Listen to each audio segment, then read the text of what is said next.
वाराही वाहू शकत नव्हता अशा वेड्यातून राजे सिद्धीच्या डोळ्यात सुरमा घालून निसटले. पाहून पराक्रम पावनखिंडीत बाजी प्रभूसह बांधलांच्या नभी मेघराजही गरजले. होय, हेच ती पावनखिंड जिथून राजे गेले आणि बाजीप्रभूंचे शब्द होते, लाख मेले तरी चालतील, लाखांचा पोशिंदा जगला पाहिजे. बाजीप्रभू म्हणाले, जोपर्यंत तोफांचा आवाज येत नाही तोपर्यंत मला सांग, मला यायला वेळ नाही.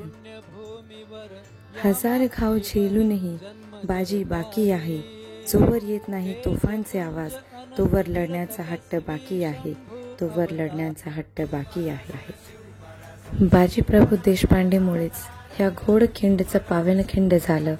त्यांच्या रक्ताने ह्या घोडखिंडाला पावनखिंड बनवून टाकलं.